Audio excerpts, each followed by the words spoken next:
Test, test 1, 2, test 1, 2.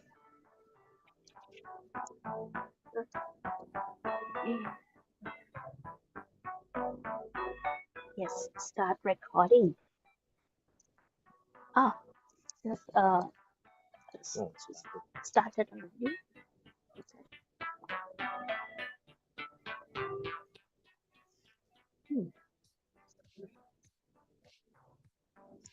Okay, oh good.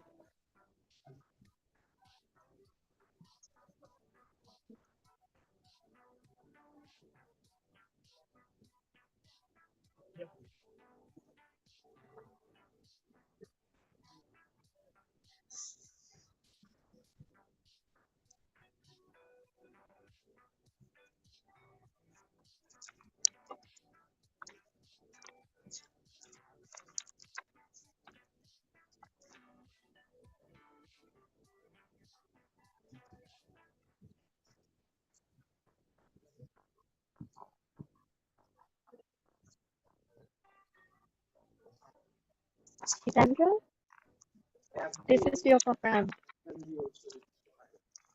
But I'm only the speaker. You will invite the chair and co-chair too on behalf of APSA. Yes. I think Mary Ann is still running from the president's lunch, which is not in this hotel, in this convention. Is it? It's outside. I don't know where it is.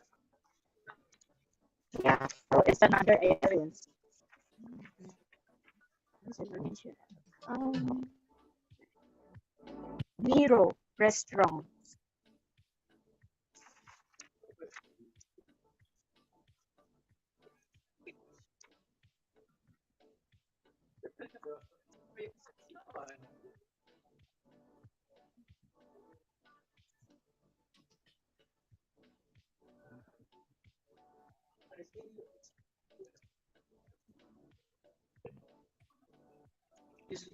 Then why you met Sam? Yeah. Yeah, me too.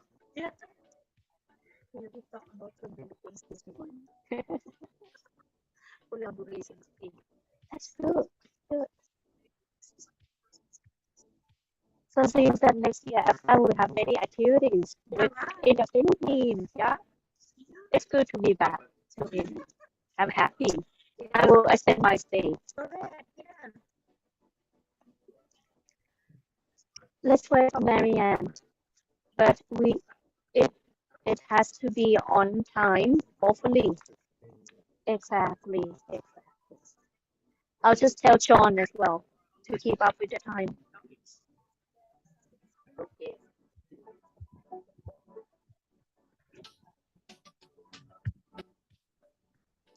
Hi, John. So I hope that we finish on time. Let us keep up because we have 15 minutes to. This one and the next one. Yes, and Mike told us that we need to finish, otherwise we won't have the cocktail party. Oh no.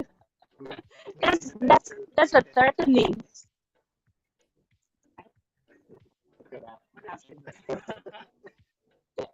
Yeah. Okay. But let's wait for Marianne. She said that she joined the past president's lunch, Okay. which is not in this convention center. because this place is only basically a convention center and nothing else. No food service. No. Or otherwise we need to organize a different one. But I think that's the food's not that fancy. Yeah. Yeah. I've noticed that so most of the restaurants around here, the food is not fancy. It's Probably I think it's not really different from the Mediterranean yeah, and fish and chips. yeah, right, Yes. right. Yes. Um, I don't know the walkway that I take. Mm. There's a place to serve olives. Oh, And they put them on the step on top of them. They keep one of these mornings them in the stuff there. They were selling olives. They look really good. I didn't know that you like sweets. Yeah, I'm afraid I have a sweet tooth. Did you try the local chocolates here? What is the name? Wilton? It's all around the coffee bar and there is a shop, a lot of chocolates. Oh, okay. The little things that are. Yes, yes, No, I haven't tried one. Yeah. it's nice. So, Although in the US you have lots of chocolates as well, but this one is also nice. yeah. The U.S. chocolate is kind of bland. Mm, We do have some Swiss Belgian chocolates that are important, but mm. U.S. chocolate, Oh, really? kind of like So you should try that. I probably will bring you some later because they have like a lot in our secretary room and they keep on filling the jars. I think this jelly bean thing is You can't compare with the New Zealand chocolate. You're good, Paula. You're good. You're good. Our dad's not coming yet. Okay, that's fine. there it is. I know you could have lived here. I didn't take lunch because they haven't served Oh no! You need anything like? and they put it in a I probably bring you some chocolates. I was talking to John. diesel water. Hey, I will give you water from here first.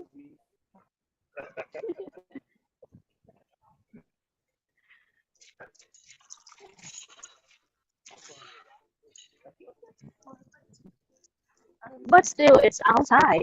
It's outside. You have it. So No time to pull my hair. I was telling John, She looks fine. yes, you are always pretty. Yeah, it's beautiful. Although your daughter is prettier Oh, come on. because you have given your beauty to your daughter already. You was already am I EDV? No, you're anti-breed. That's funny. Okay, so Shivendra will call up Yes. and the Shan and Kosha will go out. Have some fun.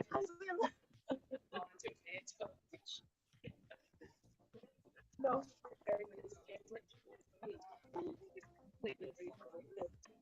You can start. What has to be you?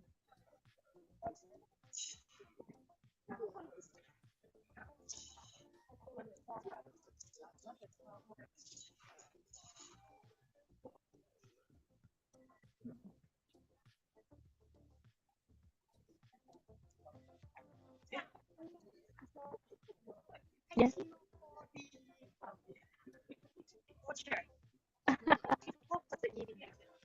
you liked it? Yeah, so we went there yesterday. Ah, And so I checked because you thought we could eat only for lunch. mm, And I checked it before it's like bars as well. we have some strawberry. Ah, yes, we had fried chicken. It's really nice. Yes. It's like almost like Japanese style and Mediterranean mix. So it's almost like Ah, so I just talk about the one is at the embassy something. embassy. The dinner, the dinner. Embassy, right? So one that we had yesterday at dinner. Sorry. So when is when $25? Ah. Right? Is mine, correct? Ah. Mine. Huh? Mine. Yeah. What's that? Sorry. Mine. Oh, Mike. I asked him to print some documents, so he's running around. Yeah. Yes, I'll tell them. I'm sorry,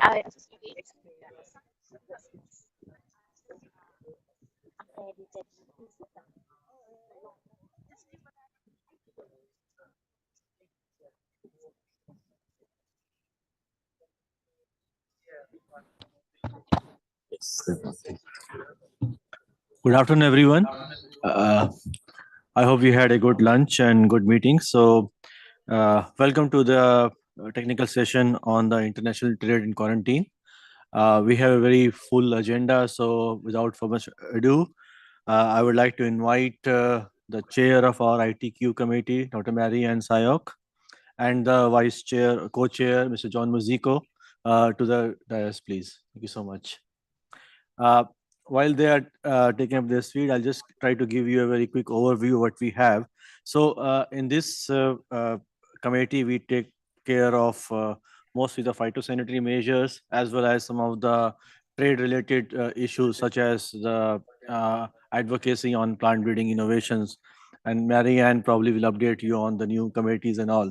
So we will also have discussion on the system approach, and we are very fortunate to have the NPPOs from New Zealand here. They will talk about the system approach practice for in New Zealand. We have a speaker from American Seed Trade Association about pest list database. I'll update you about public-private partnership, what we have been doing. And we have a speaker from CropLife Asia, Thelma Sorenio. She will try to give a case study how the public-private partnership works in Philippines. And we'll also have some Q&A in between. I'd like to invite Dr. Marianne for her opening remarks. Marianne, please. Hello.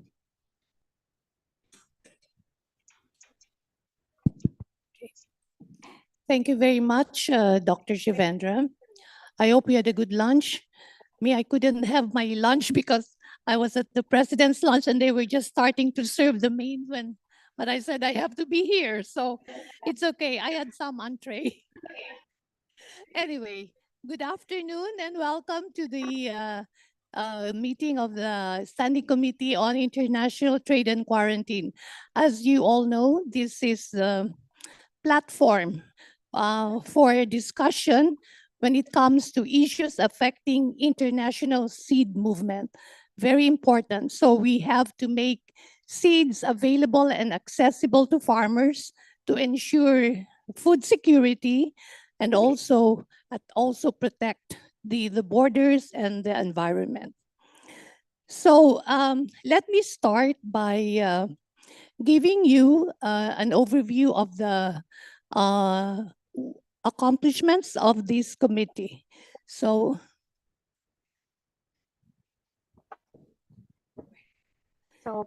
moving forward. thank you, Kuna.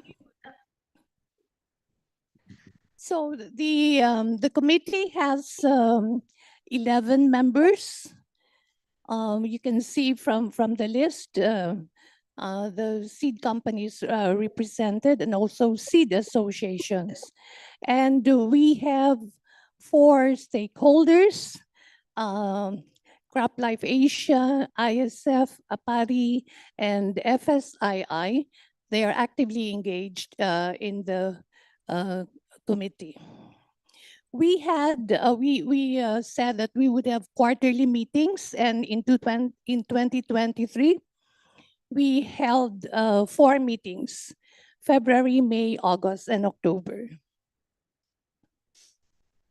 Now, what are the major accomplishments of the committee on the policy advocacy efforts? Okay, I think that should be the policy. Please look at the ones down first. Policy advocacy efforts. The other one should be capacity building. But anyway, on the policy advocacy efforts, we were able to we did engage a lot with the seed associations of India and also with international, with ISF, yeah, CropLife on the India office memorandum. And I think this was, well, we are proud and happy that this was, successfully resolved.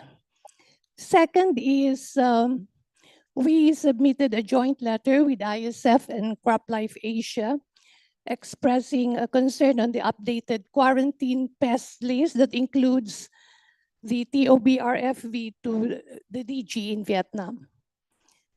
Third, through the joint efforts of the international seed sector led by CropLife Pakistan, a 5-year grace period from 2022 to 2027 was granted for implementing seed production mandate. Okay. And then fourth, we submitted a joint letter with ISF and CropLife Asia seeking clarification on sample size increases of the seed regulation updates in Korea. On the capacity building, we successfully organized the 9th phytosanitary expert consultation attended by NPPOs from 15 countries in the Asia-Pacific region. And for the first time, we organized field visits to seed production areas and also to private sector seed health laboratories in Konkan. So we did this to give the participating NPPOs a better understanding of how seed companies actually do their ensure that the seeds that they produce are of the quality standards. Yeah, I guess. And also one of the major achievements of the committee was getting the approval from the from actually the WTO. It is funded by the Standard and Trade Development Facility for a project that would enhance the capacity of NPPOs. So we would the grant covers 7 countries, and I will not go into that detail because that will be part of the presentation of Dr. Shivendra later. But this project is well underway. In fact, last month, this workshop on PRA was held in Manila.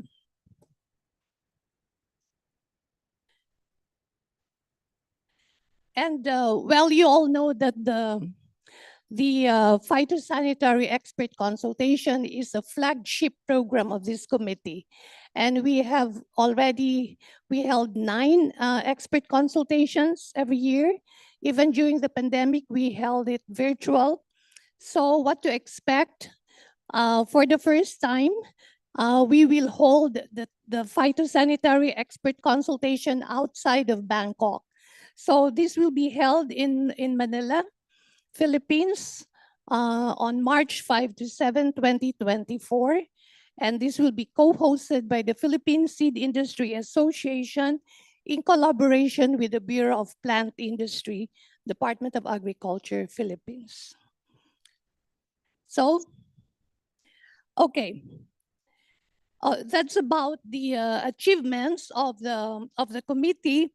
Now, what do we expect in today's meeting? We have an impressive lineup of speakers from ISF, ASTA, New Zealand NPPO, CropLife Asia, and APSA, who will give us update on some important issues related to the seed sector, like regulatory oversight of genome edited products, systems approach, pest export database, and public-private partnerships in improving phytosanitary measures in the Asia and Pacific region. So without further ado, I would like to call on stage our first speaker, Dr. Kaula Belaj Franier, Regulatory Affairs Manager of the International Seed Federation. Kaula, please. She's not here yet.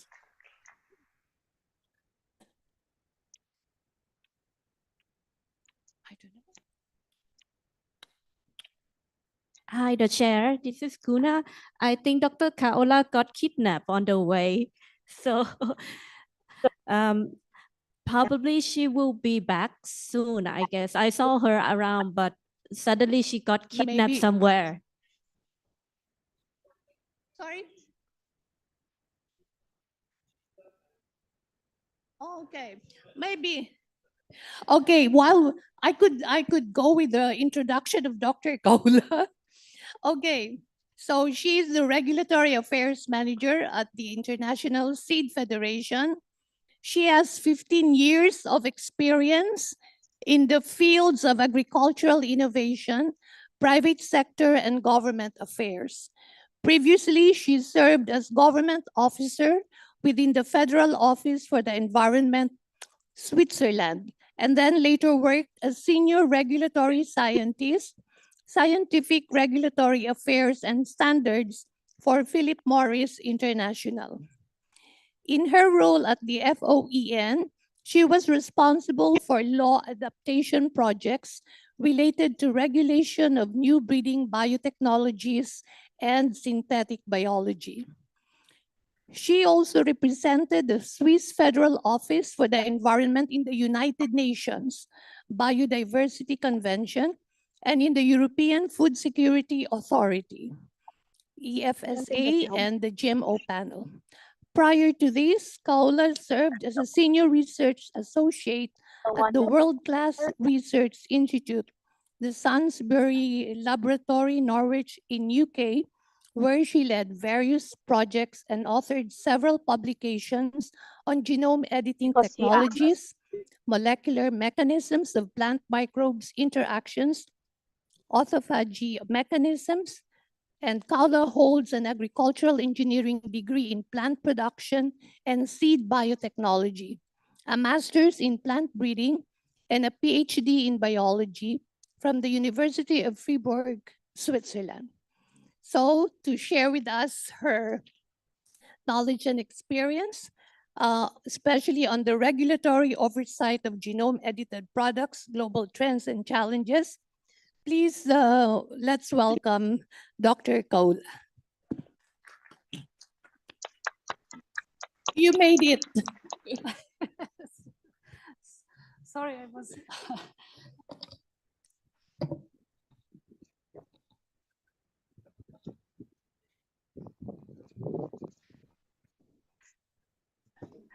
Good afternoon, everybody. I was thinking I'm fourth on the list, but it looks like there have been some change. So it's an honor for me today to be present here on behalf of the International Seed Federation. And thank you, Mr. Chair, for this great presentation on, on me. So my name is Kaola Belash-Franière, and I'm serving the International Seed Federation as Regulatory Affairs Manager. And today I'm going to present you the current global regulatory status of plant breeding innovation. So as you know, plant breeding is not an easy process, it's not simple, and is not a rapid process either. And since more than a decade, the breeder toolbox has expanded with the advent of genome editing technology. And with this cartoon, I'm showing you a couple of site-directed nucleases. So like zinc finger nucleases, talents, this have been in the marketplace since more than a decade, so nearly, so zinc finger was more from 2003, and talent was discovered in 2009. And CRISPR-Cas, as everyone knows, is from 2012 and on. And really the beauty of CRISPR-Cas9 is that it has democratized the technology because of its ease and robustness. Why it is like this? It is because it is RNA-based technology, and you can improve crops by targeting precisely the genome place that you want to change. The technology is improving really fast with new tools, new deliveries and application. And as you've heard, it maybe in the past, breeders are using what we call multiplexing now, editing several genes with one single shot. And the beauty of the technology is also its ease and use in orphan crops and in polyploid genomes. As you know, at ISF, the global seed sector has declared its engagement to the UN SDG, and we believe with the latest breeding methods, we can provide opportunities to target global challenges as well, local needs, and can help us really achieve sustainable agriculture production and food security as a whole. There have been several products issued from genome editing that are already on the market. With the first one is high oleic soybean oil, which was put in the market in US in 2019, and this has been developed through Talent's technology. Then followed by in 2022 by GABA tomato, which was marketed in Japan, and the recent one is a lettuce that has been produced by a startup company named Pairwise, and there the company has edited 17 different genes. So how about regulation of PBI, or precisely genome editing? It's really an evolving landscape. We see new players, new companies, and of course, innovative products that are beneficial to the consumers, to the climate, and so on. We really see this adaptation towards this new benefits. And we see also policy pioneers with select countries in Latin America and Asia that took really leadership role. And as I said, the regulatory landscape, it has been evolving since more than a decade now with some diversions, and we need harmonization, and it's clearly an opportunity for small and medium enterprise. So globally, the criteria for non-GMO classification is really based on presence or absence of novel combination or foreign DNA of genetic material, as is stated in Cartagena Act for many, many countries. And in some other countries like Australia or India is still stated as based on the edit types. So what I'm calling edit type is what I've shown, site-directed nucleases, that's SDN1. You have SDN1, SDN2, and SDN3, and SDN1 where you have no donor template, and it creates small, what we call indels, insertion and deletion within the genome. And SDN2, you need a repair template with some correction, and that's dependent on the repair mechanism, and you get some correction. And the SDN3, you need a big donor template, and that's where we have a big insertion of DNA from targeted or untargeted species, unrelated species, sorry. And this is, in many jurisdictions, is considered as GM. At ISF, we really are looking for predictable science-based regulation, and we believe it should be consistent, and there should be an agreement among government on the criteria to determine the scope of regulatory oversight. As I have mentioned it earlier, for some countries it's based on SDN1, SDN2, and SDN3, and some other is based on the Cartagena Act. With the underlying really principle, I'm going really to go through it here. Plant varieties developed through the latest breeding methodologies should not be differentially regulated if they are similar or indistinguishable from variety that could have been produced through earlier breeding methods. So this is our principle. And I'm going to show you here in the video the policy development. Is an animation of policy development around the world. So as I said, a decade ago, it started with New Zealand. Actually, we are in New Zealand, and it's red in there, which means the all product will be considered as GMO. Then we have, it started to be green, and what you see on the map, green means, dark green means differentiation of GMO regulation by at least one regulatory agency. It's the cutoff here we are making a cutoff between GMO or genome editing. There is a separation. And then you see also purple. Purple is products are considered GMO with simplified risk assessment procedure, as you see it here in China. And then we have light green. There have been some draft proposals that have been put in place by some agency to differentiate from GMO regulation.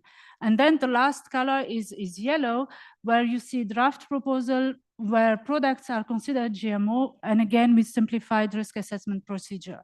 And during the timeline here, you see New Zealand, as I said, was first making an alarm. It's red, then followed by Argentina. As I said, Argentina is a policy pioneer in Latin America, followed by some countries in Latin America like Chile, Brazil, then Israel, then Colombia. And in 2019, Australia joined as well with Honduras, Guatemala, and Japan. And 2020, USA came into the picture, and we have Nigeria. 2021, South Africa, there was an appeal, and then recently in August 2023, all product issued from genome edited product will be considered as GMO. And then we have the recent addition is Costa Rica. Actually, Costa Rica has released their guidelines for genome edited product, and they will be dark green in the map.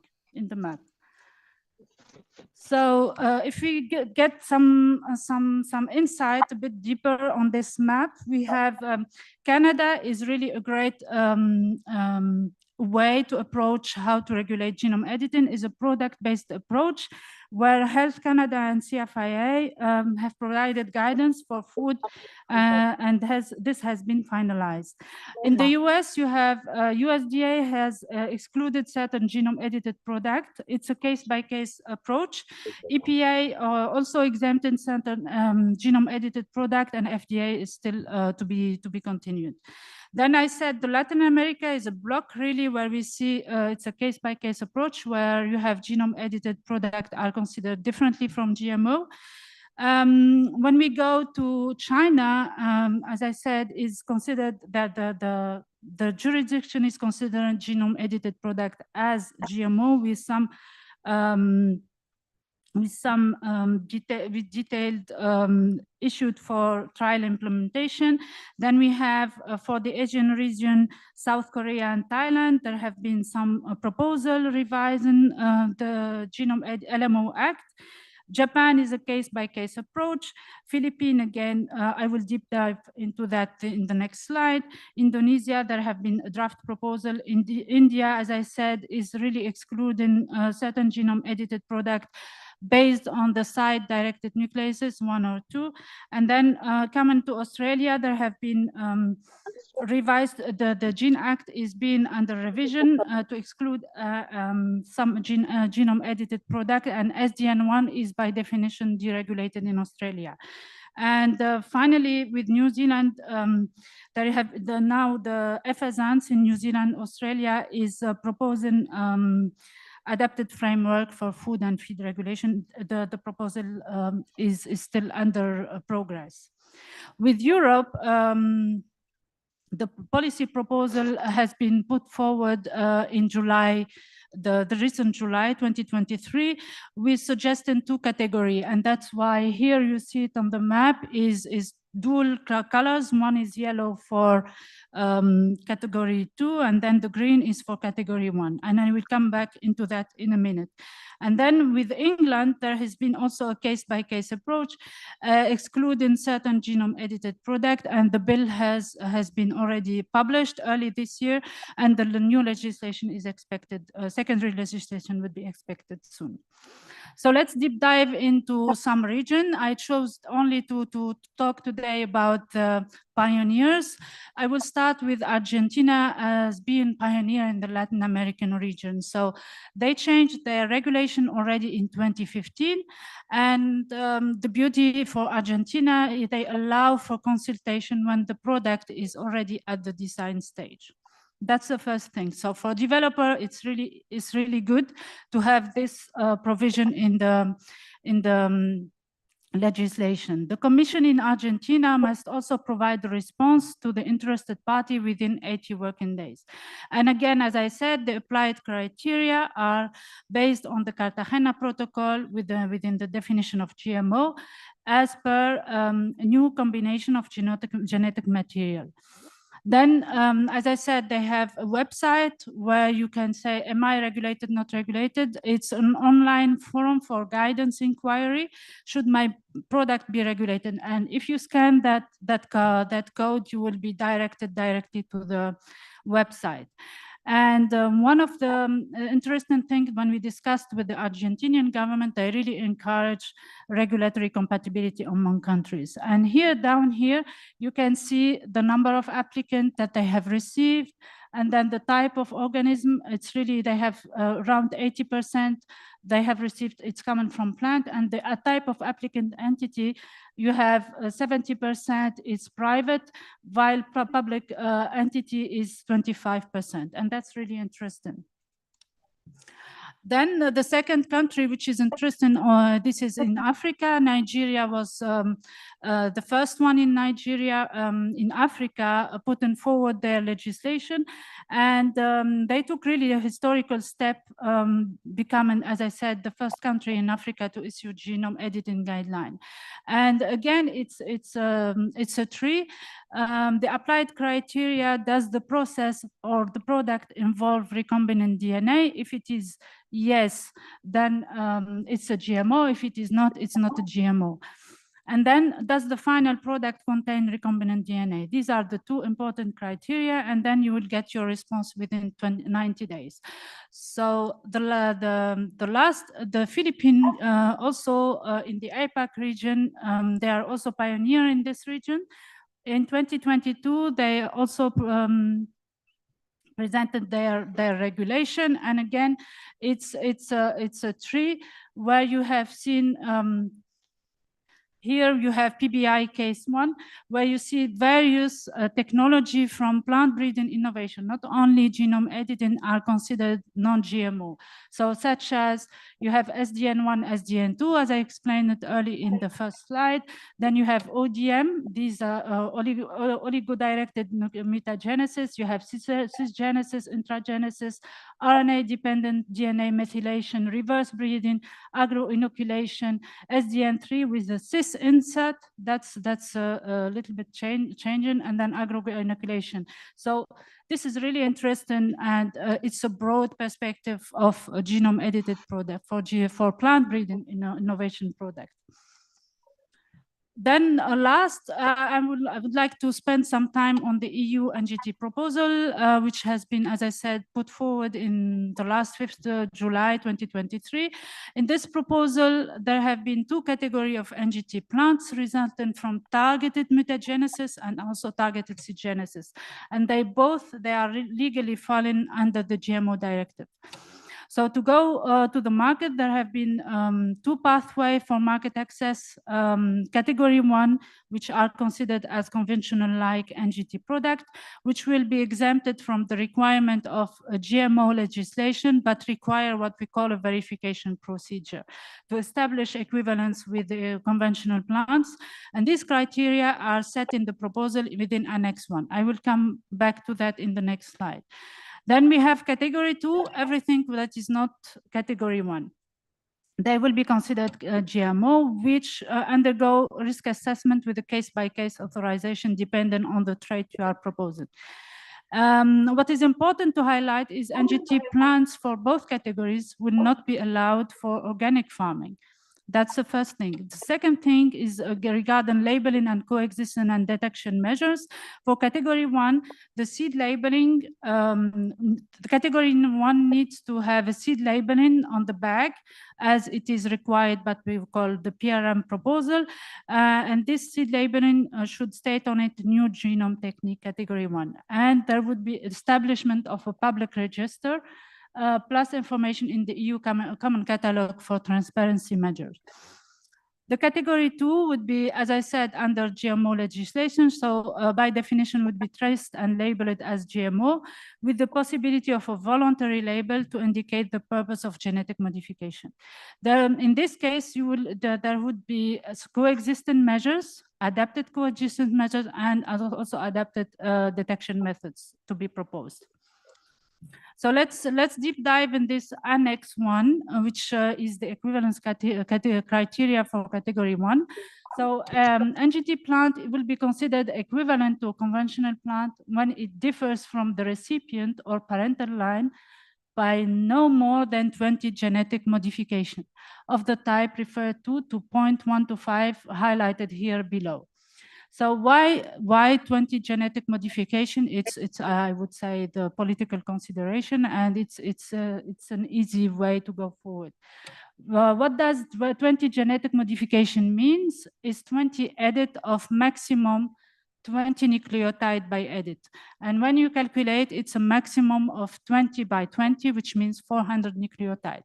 This includes off-target, this includes polyploid status.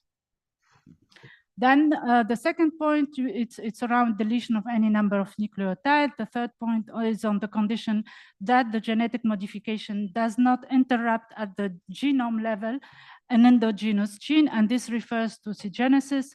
And then the fourth point is about targeted inversion of a sequence of any number of nucleotides. The fifth element is any other targeted modification of any size on the condition that the resultant DNA sequence already occur in a species from the breeder pool. So what I want to mention as well from the discussion we had with our colleague from EuroSeach, which went to the Commission to discuss this, is about the trait in Article 22. So for beneficial trait, there would be adapted risk assessment for category 2. With regards to herbicide traits, will be excluded from the application for any of the incentive referred to in Article 22. There are also other considerations to be put on the place when you are a developer. Epigenetic changes are considered as GMO. And then it's really interesting when also they discuss, so if you have two category 1 and a category 1 plant, you do crosses, it will be category 1 without any further notification. If you do an additional edit on an NGT category 1, that would exceed 20 genetic changes. In total, it would be category 2. So it's a little bit complicated. What is next? It's, as I said, this is a proposal, and a fully operational new EU regulation on NGT is not foreseen before 27 or 28. And you see this from the timeline from this proposal, taken from my colleague Petra Jurash from EuroSeed, and really it's a long process.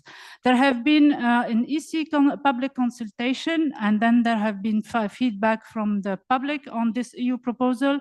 And now the EU has put a notification to the WTO. It's a WTO SPS notification, and the comment by government are welcomed, and it will close by December 30th. Some key takeaway message, especially towards the EU proposal with regards to some industry concern. The NGT category 1, especially there is no really clarity on the criteria with regards to the verification procedure, and it should be science-based and should not really allow unjustified political consideration. That's the first point. The second point, the equivalence criteria must be really clear without ambiguity of the interpretation by any member state. If you have seen it, it's quite complicated, and you need to go through it with the specialist. The criteria must also allow crops with complex genome, and that's the beauty why genome editing now is used by many breeders, because it allows use it in many orphan crops and also polyploid genomes like wheat. And if we want to address climate change, if we want to address the UN SDG goals, we need to allow this technology to be used in difficult crops. Again, the off-target change should not be also taken into account when you do the calculate the 20 genetic modification. And again, for the industry, at least at the European level, the NGT category is not really a workable solution, especially for small and medium enterprises, because you go through a risk assessment procedure. Again, with regards to seed labeling, category 1 and coexistence with organics, we feel that it's a discrimination towards NGT, and it's not really a best way to move forward. And the last point is we feel that with maybe there would be a creation of a third category that really the industry doesn't want, and this will create trade issue. And as you know, trade issue is a big issue. I mean, and when you see that sketchy policy with different colors and so on, it will not allow any harm. It will not allow trade of product between countries. So what is next at ISF? We are really working hard on future-proofing policy, and we are trying to coordinate global regulator together or roundtable at the regional regulator. So this is the first challenges for us. We already started working on this early this year, and I will show that in a minute.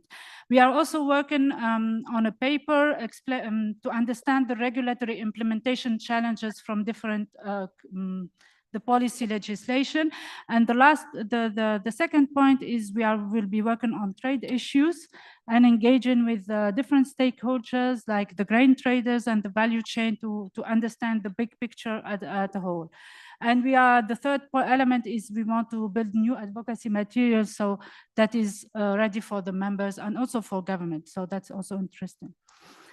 As I said, the trade issue is really complicated. When you need to put a product on the market, you need to comply with the different regulation and international rule, especially that for development research of, let's say, for a corn variety would happen in one country, it is bred in another country, it's multiplied in another country, goes for process and seed distribution, and finally to commercialization. If you don't have a global harmonization for all these different elements, it's really difficult to move forward with the new product to be on the marketplace. So as I said, what we have been doing at ISF, we organized a webinar to explain to a regulator what is about genome editing technology, where are we going, where are we heading to with the new like multiplexing and so on, application and evolution. And that was really an interesting webinar. Then what we did also, we hold a workshop with regulator on global policy and what the future may hold in early May, where we invited government from Argentina, Japan, and Philippines, Australia, and Europe. You see them here on the podium. And we discussed opportunities and challenges in bringing genome-edited products to the market, and especially explain there are issues with regulatory implementation challenges. And as I said, what is next? We are engaging now with stakeholders, especially IGTC, and building new advocacy material for the members. So I will skip this. And as you know, we are navigating towards the next century with ISF. It's 100 years, and we really welcome that maybe for the next 100 years, we will find solution to this trade issue and then this policy map.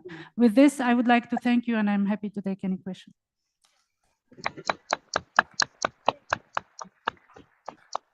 Thank you very much.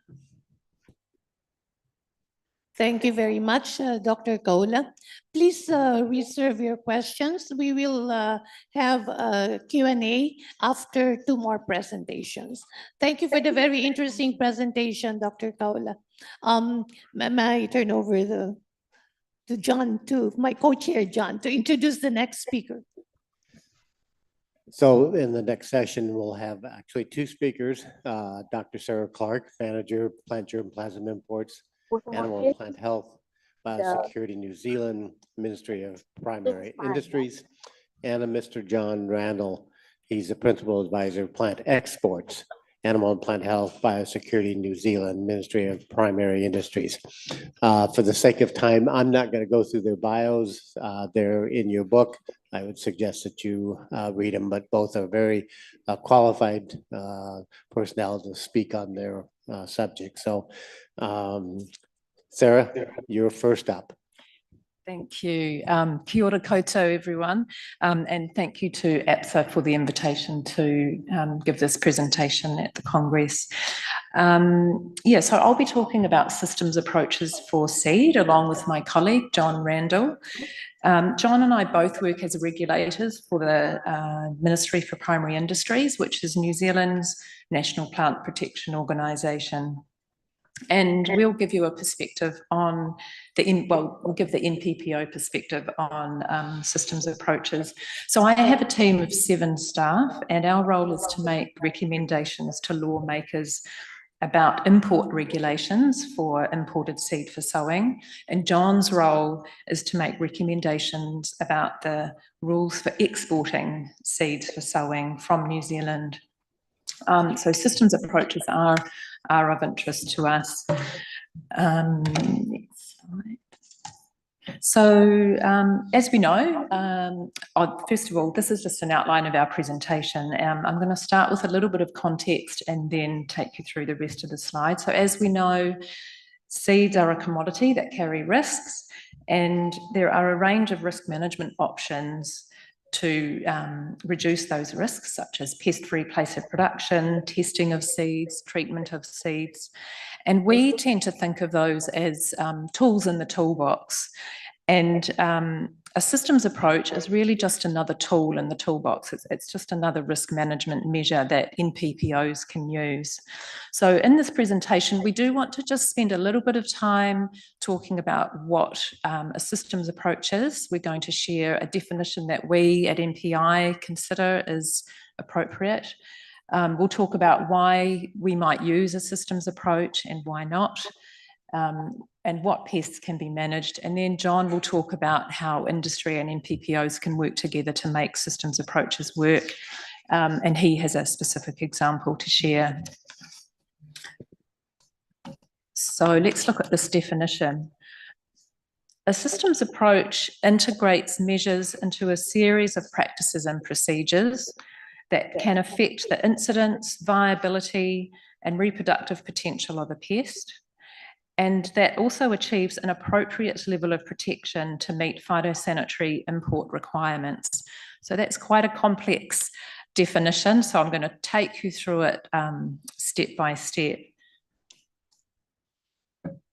So a systems approach is a pest risk management option. As I said, it's just another tool in the toolbox. A key aspect of it is that it integrates at least 2 independent measures and several dependent measures. In terms of those measures, they need to be effective, they're mandatory and monitored and controlled, they're supported by traceability, and there needs to be system documentation and independent audit. This next point, the point about practices and procedures, refers to the principle that industry pest management practices and quality systems are applied at appropriate control points in the production process. The measures are based on the biology and ecology of the pest and the plant host, and they have a cumulative risk reduction effect. And lastly, this point about appropriate level of protection.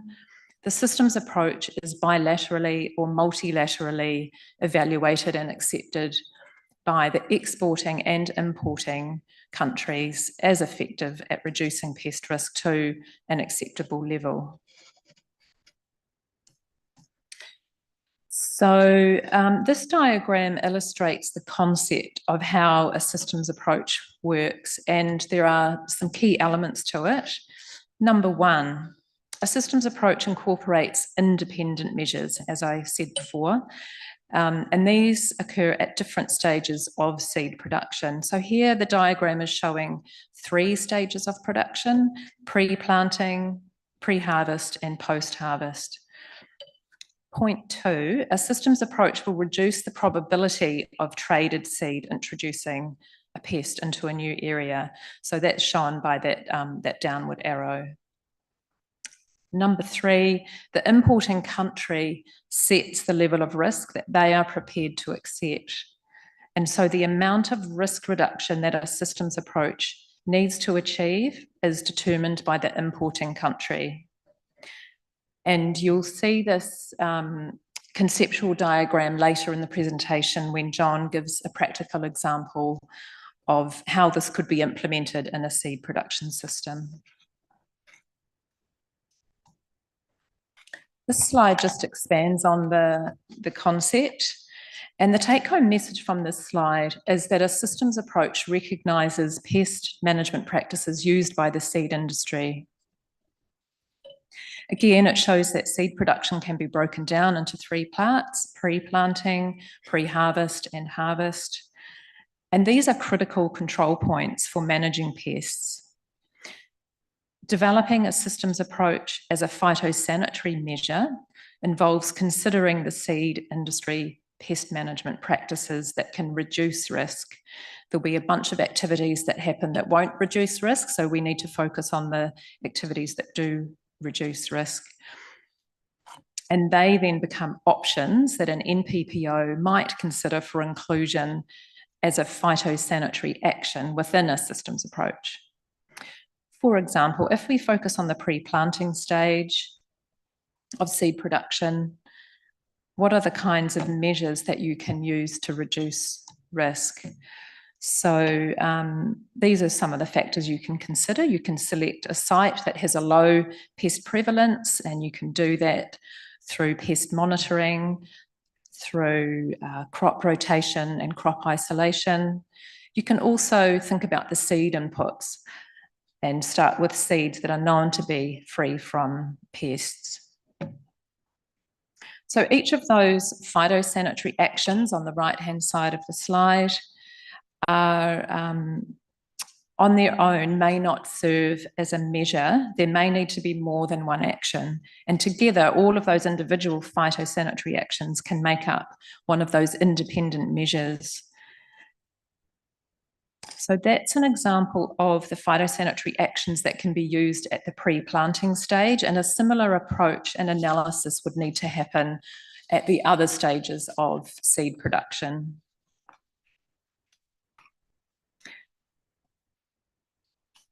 Another just additional point, the actions chosen in a systems approach will depend on the level of risk posed to the importing country and the level of protection that the importing country requires. So let's look at why a systems approach might be used for seed. There's advantages for both NPPOs and seed companies, and I'll start with advantages for the NPPOs. A systems approaches are an additional option. As I mentioned before, it's a tool in the toolbox, so this is just another option that could be used, and it's an option for both exporting and importing NPPOs. The development and documentation of systems approaches increases transparency of seed production systems for NPPOs, and that can be used to identify and address gaps in the industry pest management practices, and ultimately that leads to safer seed trade. It's an opportunity for NPPOs to recognise and verify good industry pest management practices, and that boosts the confidence in the assurances that NPPOs are giving and receiving. Systems approaches could strengthen an NPPO export phytosanitary assurance that currently relies on endpoint testing, and systems approaches have potential to simplify NPPO phytosanitary requirements for export, re-export, and the import of seeds. And the advantages for seed companies, well, it can reduce regulatory costs when a systems approach approved by one importing NPPO recognises the existing industry pest management practices. It can be helpful for the seed trade if multiple countries accept the same systems approach, because seed companies don't then need to do different things for different countries. And lastly, it can help seed companies meet their commercial goals to supply their customers with high quality, high health seed. Let's look now at why we might not use a systems approach. There are some reasons why an NPPO might not use a systems approach, and also why a seed company may not want to use them. It's not going to be an easy process for NPPOs to assess and develop systems approaches. It requires that we know a lot more about the biology and epidemiology of a pest, and it won't work for all situations. Sometimes an inspection or testing at the end point might be just as effective. That's okay, yeah. So yeah, the disadvantages for the NPPO are, essentially the NPPO will need to have a greater level of oversight of systems approaches compared to endpoint testing. It's not easy for an exporting country to develop a method to verify and give assurances to the importing NPPO that the system is working properly. And it does require a commitment of resource from the exporting NPPO to monitor and verify the system. So if that resource is not available, the systems approach wouldn't be able to be developed and agreed between the two NPPOs. The second point there is that some seed testing may still need to be done for verification. And lastly, a challenge for NPPOs is that different countries do have different acceptable levels of risk. So a system that might be accepted by one importing country may not be acceptable to another country. And that could trigger changes to the system to strengthen it, which means more work for the NPPO, the exporting NPPO. Now, what about reasons why a seed company might not want to use a systems approach? To that same point, different countries have different acceptable levels of risk, and a key question to ask here is, do your pest management practices satisfy all of those countries? If not, you're still faced with having to meet other requirements for those other countries. If during a systems approach development, if there are gaps that require additional phytosanitary actions, it will require seed companies and the industry to do extra things, and that will come at a cost. And lastly, if an endpoint inspection or test is effective and lower cost, it may not be cost effective for a systems approach to be the phytosanitary measure. So let's look at what pests can be managed by a systems approach. Well, it could be a single pest that's managed by a systems approach, or it could be a number of pests or a type of pest. For instance, it could be viruses that belong to the same genus. It may be that a phytosanitary action that works as a measure for one pest can work for all of the pests of concern to an importing country, and I think that would be an ideal scenario. So how does an NPPO decide which pests can be managed by a systems approach? Well, the main point I want to make here is that there are a lot of tools and resources available to NPPOs and seed companies, and the next two slides list resources that we think are important. The best place to start is always with a pest risk analysis, and this is really a really important principle. The first step for an NPPO developing any phytosanitary measure is a pest risk analysis, and that holds true whether the measure is one of the regular measures that we've used previously, like pest-free area, holds equally true for a systems approach. And ISPM 2 and ISPM 11 are two international standards that outline how to do a risk analysis. The second point there, if a seed company wants to promote a systems approach to an NPPO, it's really important that they understand what the regulated pests are of concern to the importing country. And lastly, the ISF has a regulated pest list as well, and it's up to the NPPO just to satisfy themselves that they agree with that list of pests. And here's another list of international standards that we think are important. I'm not going to dwell on this, but just wanted to note that the APPC has a regional implementation guidance called the Phytosanitary Procedures for Seed Health Certification. There's a lot of information in there about systems approaches.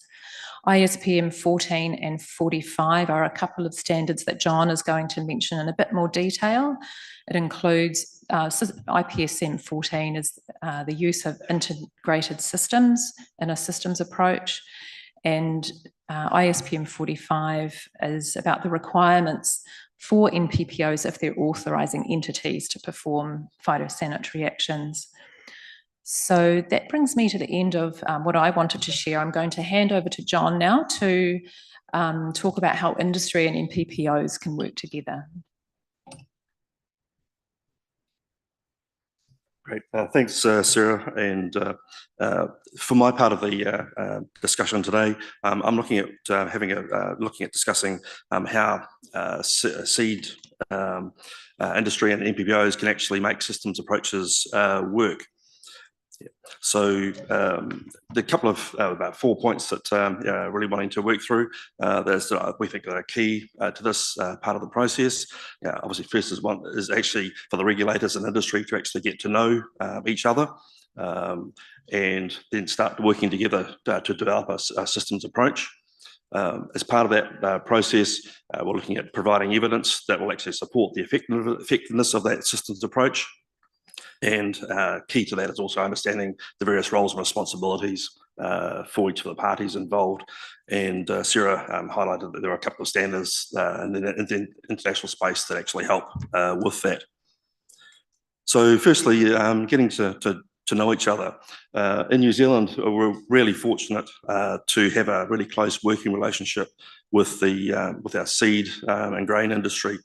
And we actually have regular technical meetings to work through issues and looking at resolving those issues. And that's both from an imports and an exports perspective. And so we're wanting to make sure that when we're looking at import pathways, that we're also considering what the impacts might be for export pathways as well. And we're also really fortunate that the seed industry has been really accommodating and enabling NPI as a regulator to be able to visit field sites and production facilities to get a better understanding of the industry and some of the challenges that are faced and what can actually be implemented by the industry. So working together, it's really important to be able to actively involve participants right from the very beginning. You want to actually avoid starting down a pathway that doesn't include key participants in the process. Otherwise, you risk getting to a point where a systems approach may not be implementable because you haven't actually brought on board the right people to engage with in terms of working through that process. And also key is being able to share knowledge and experiences to actually understand the pest risks. By having a collective understanding of what those risks are, then you're in a better place to actually work through solutions. Probably from a regulator's perspective, it's actually really important for us to actually have that understanding of the industry as well, which is why we have these regular engagements with the industry, because any systems approach that might be being considered, those the measures that we're looking at potentially suggesting for implementation need to be feasible, practicable, and we need to understand if there might be any challenges associated with that as well.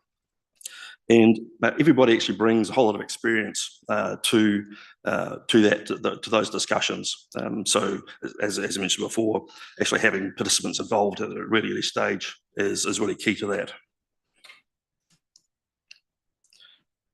One of the key things that we need to also focus on as part of our systems approach is that it needs to be evidence-based as well. For it to be effective, we need evidence that the measures are actually meeting the importing country's requirements, so reducing the risk to an appropriate level of protection for that importing country. So for importing MPPOs, they need to be assured that we're actually meeting that appropriate level of protection. From an exporting MPPO perspective, we need to be providing reliable and trustworthy assurances, and those assurances need to be supported, as I mentioned, by evidence, and also supported by having a strong, robust phytosanitary system as well. So when New Zealand's exporting to another country, there's actually trust from those importing MPPOs that we're actually providing a reliable and robust assurance for the commodity that we're certifying.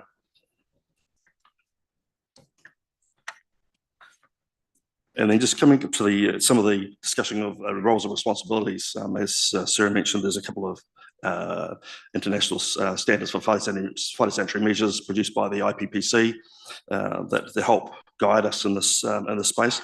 I won't necessarily go into a lot of detail because I realise we're obviously short for time. But from an importing MPPO's perspective, they need to be really clear about the pests of concern for them, and that's supported by a pest risk analysis.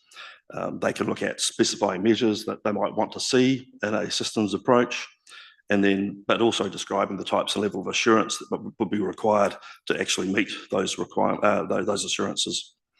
And then when you have a system in place, that needs to be tested. So there's a trust and verify component to all of this as well, which is the case with many certification systems that you might trust, but you also need to be able to verify through audits. From an exporting MPPO perspective, for systems approaches, we can look at proposing measures. And as I mentioned before, the MPPO doesn't want to be proposing measures that are not achievable or not feasible for the industry. So the importance of actually having those discussions with industry right from the beginning helps guide the MPPO in terms of what we can actually suggest to an importing country or countries as to what an appropriate measures might be for this particular program. And providing them with sufficient information for the importing country to be able to assess whether or not those measures would actually be effective to meet their acceptable level of protection for that commodity and the risks associated with the pests associated with it. Now, obviously, we've talked about the MPPOs a lot.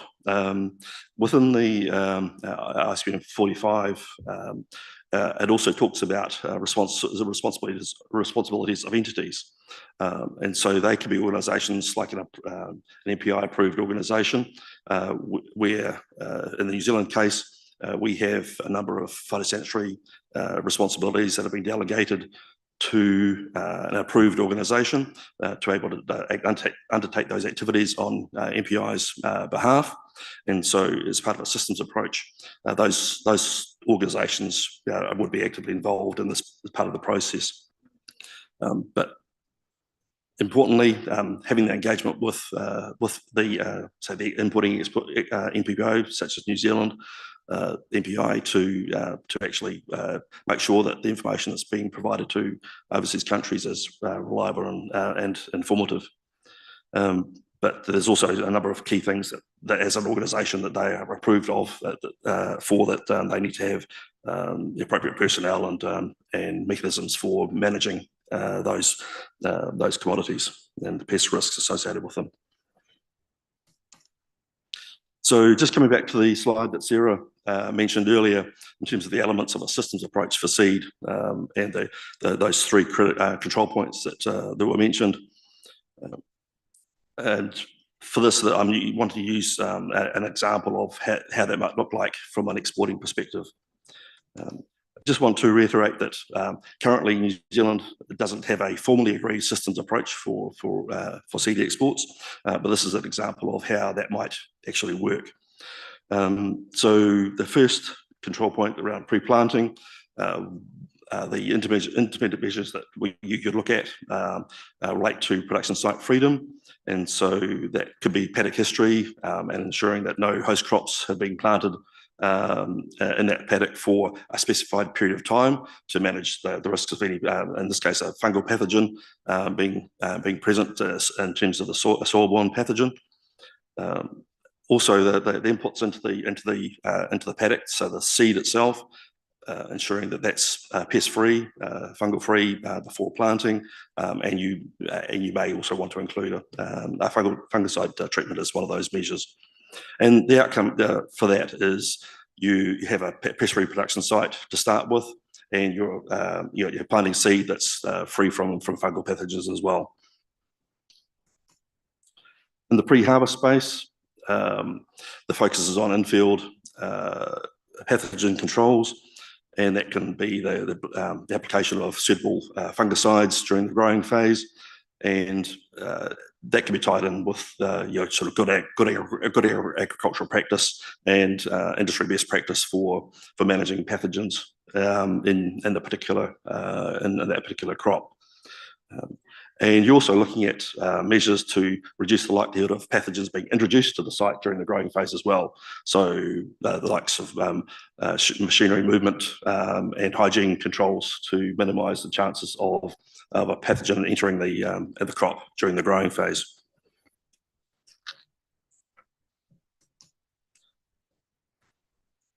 And lastly, the post-harvest control point for a fungal pathogen. In addition to the normal seed treatment or seed dressing work that happens to remove contaminants, the measure could also include an appropriate pre-export fungicide treatment for the crop to further reduce the likelihood of the pathogen being present in the crop. I also forgot to mention that in terms of the pre-planting and pre-harvest, there's things like isolation distances as well, particularly with wind-borne fungal pathogens as well. So in conclusion, I think we need to acknowledge that systems approaches can actually be challenging, and that's partly because the international movement of seed is actually quite a complex process, as you all know, and often there are many countries involved in the pathways for seed, and it's also a high risk commodity as well compared to other traditional trades pathways, because in many cases seed is being sold for sowing, and so the chances of a fungal pathogen being introduced into a country is higher because you're actually planting directly into that country's system. One of the other challenges is also that systems approaches aren't generally well understood, both at an industry level, but also sometimes at the MPPO level as well. And a lot of evidence, there's not necessarily a lot of evidence around how a systems approach would actually work. And so there's not necessarily lots of examples, although in the States you've got your refresh system. So it's something that American colleagues have similar experience with. But generally, there's a lot of uncertainty as to how it might work. But it's not impossible, and it's really important that industry and MPPOs actually have discussions about working together and resolving issues and in areas of uncertainty. So thank you very much, and ngā mihi.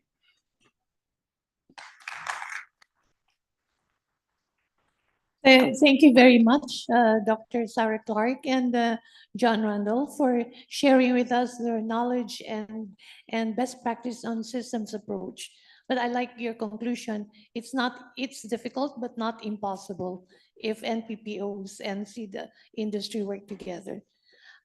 Please, again, reserve your questions for the Q&A session after the next speaker. So may I invite on stage the Senior Director, International Programs and Policy of the American Seed Trade Association, Dr. Samuel Crowell, to present the ASTA Pest Export Database.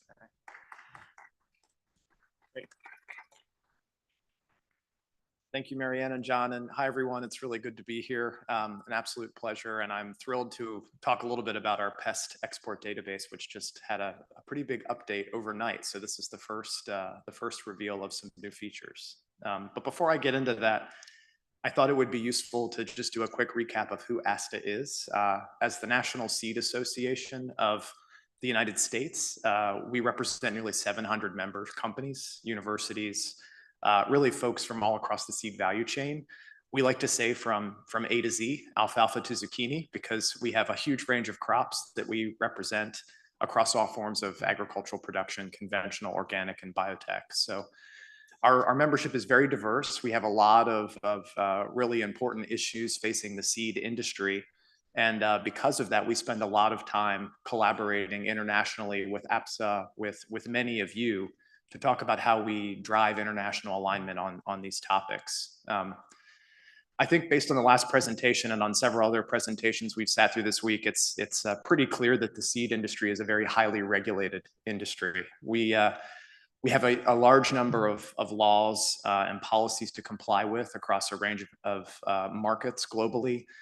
Everything from varietal registration to intellectual property issues, seed laws in the domestic context, environmental laws, biotech, seed treatment, food and feed laws and regulations, and increasingly phytosanitary regulations. And so the ASTA team is only a 3-person team covering all of these international issues. And the only way we're able to represent the seed industry and actually make progress on these issues is through international collaboration.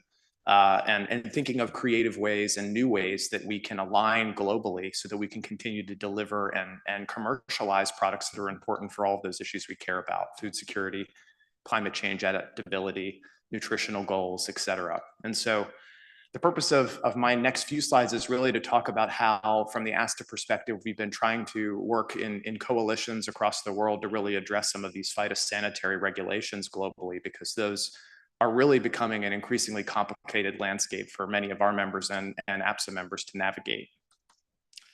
And so it's no surprise to anyone here, phytosanitary measures globally have a lot of common challenges, right? There's a huge number of differing import permit formats and requirements, many attestations, differing additional declarations.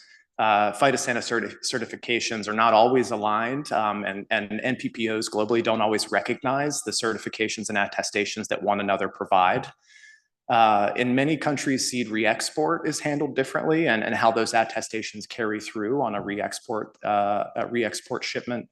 And of course, in some markets and in some cases, the measures around how these phytosanitary assessments are structured are not always risk proportionate or scientifically justified. And that is, of course, a really difficult series of issues for us as companies to navigate, not only in one market, but in the global market, right? Because our industry is highly integrated globally. We move seed all over the world in the context of one breeding pipeline and in the context of global commercialization, right? We like to use this example when we talk with our own regulators in the United States, just to illustrate how complicated one product can be in the context of a breeding pipeline. For tomato seed, as this example, between counter-seasonal production in different hemispheres and batching and re-exporting and cleaning processes, a packet of tomato seed may undergo as many as 6 or 7 different international border crossings before it's finalized and ready for planting by a farmer. And so when you take all of those phytosanitary attestations for at least 7 different countries across multiple countries of origin, multiple countries of processing, and then multiple countries where you may be selling this product into the final marketplace for farmers to plant, it's really not hard to imagine why it's so complicated for the industry to comply with all of these different attestations, right? And so for us in the seed industry and for NPPOs, clearly we need an easier way and a better way to collaborate to address the concerns of our regulators and also to deliver these products to farmers. And that's why we spend so much time talking about, on the policy side, how do policymakers implement new and exciting ways of innovation in the policy context that allow us to deliver products, right? How do we increase the transparency around how measures are established and give the industry and stakeholders ample time to comment on those measures? How do we make sure that measures globally are aligned with those IPP standards we heard a little bit about, and actually give regulators the assurances that the industry is complying, but also ease the burden with which industry has to comply with some of these measures? How do we encourage adoption of digital certifications, things like ePhyto, so that we can move products back and forth globally in a more efficient manner? And really, how do we start to tackle some of the bigger, longer term ideas like the systems approach that would allow both industry and regulators to elevate up out of individual pest risk assessments or certification by certification discussions and really create systems that allow us to deliver seeds that are safe, that perform well, and that address both the concerns of the regulators and the needs of our farmers. And so we spend a lot of time talking about these big policy issues, but at the end of the day, it really does come back to the science, right? What is the science underlying these policies, and what is the raw information that the regulators in all of these countries are using to inform the measures that they're putting in place and the concerns that they're attempting to address from a regulatory perspective? And from the global context, it can be really hard to track the science across all of these pests, all of these crops, and all of these markets. And it's really that fundamental need. How do we track and understand what does the science say? What's really a pest of concern that actually can be transmitted through a seed as a pathway? It's really those big questions that we realized we had a big gap in understanding and needed to figure out a way to align and provide information to our members at ASTA and to the global community so that it's easier to navigate some of these conversations. And so with that lead in, that is really the genesis behind the creation of the ASTA Pest database for seeds. And so over the past several years, ASTA has been curating and compiling a database, which now to date has nearly 120 plant hosts and 400 pest species as part of this compilation. The information in the database was compiled using a combination of different sources. The notifications that governments submit to the WTO regarding new measures on pest mitigation, industry permit lists from NPPOs, pests that industry needs to comply with to enter major markets. And then, of course, reports of rejected shipments. What are those pests that our members are hearing about as being pests of concern, and how do they navigate that in the global trading context?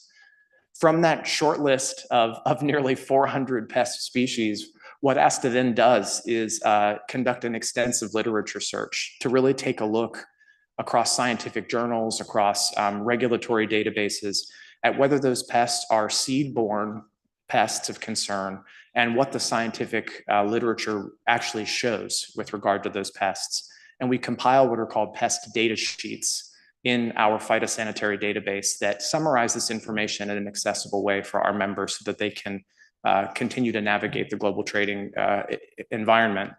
And then, of course, a big part of what we need to do is stay up to date, right? Because these pest lists and these pest requirements are constantly changing. And so ASTA maintains a consultant that reviews these pest data sheets at a minimum every 3 years, unless an action forcing event happens sooner, such as a major measure that may threaten global trade. Most recently, the High Plains virus in measures in Chile, as an example. And we update those pest sheets so that it's clear for our members and for other members in the industry what the expected requirements might be and what the science actually shows with regard to these pests. And then finally, from a global perspective, I'm sure you're all aware of the ISF pest data lists that are summarizing in the commodity context what the regulated pests are for a particular commodity. What makes ASTA's pest database, PEDS, a little bit different is that rather than being commodity focused, we're focused on the specific hosts and pests of concern to our members. And so while ISF may wait to publish a pest list until all of the pests have been identified for a particular plant species like corn, ASTA would publish those pests of concern for international trade in corn, but also have a number of other pests and hosts for things like flowers and fruits and vegetables that may be of concern. The idea here being that in the long term, our database and the ISF database will become the same, right? Because as ISF updates more and more of their information, our information will become part of their compilation.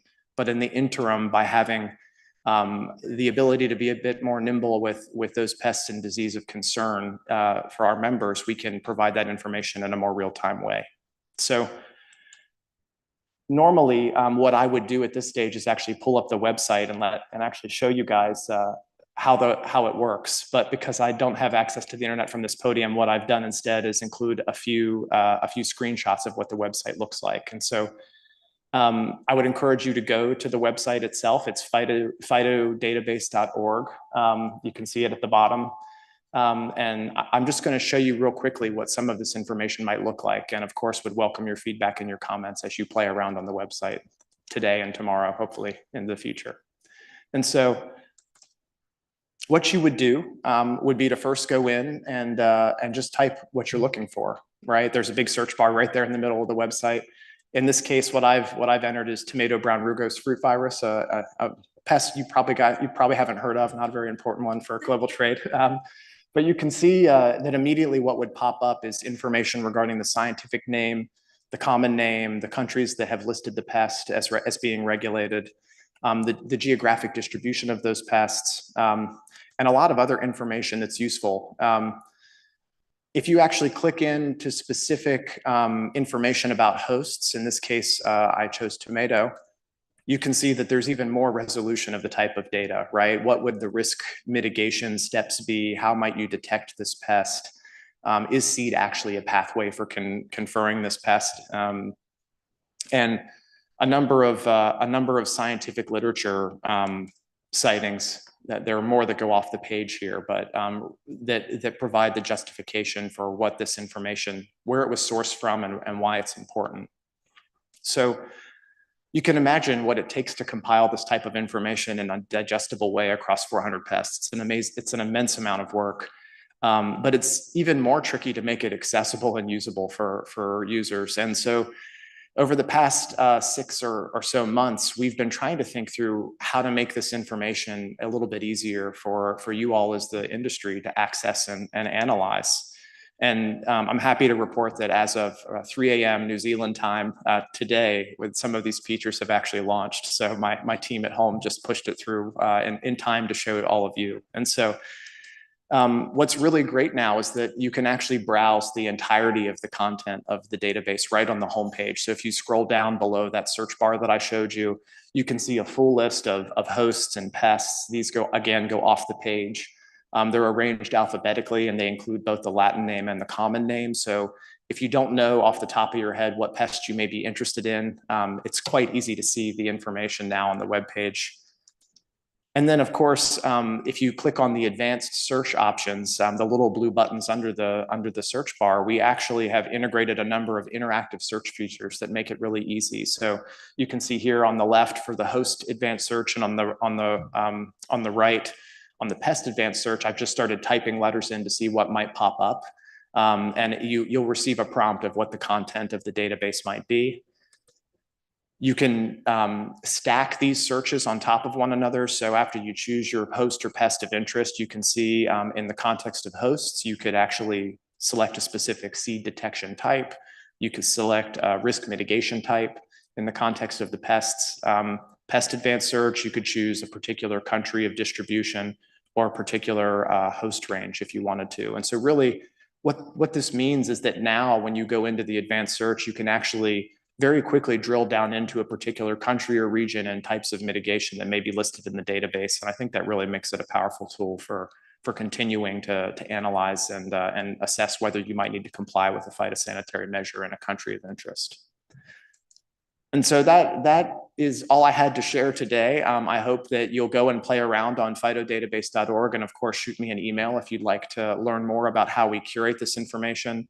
There's also a contact us button. So if you have specific questions or you'd like to request that we add a pest or a crop to our list of priorities for the update, we're always happy to take that into consideration too.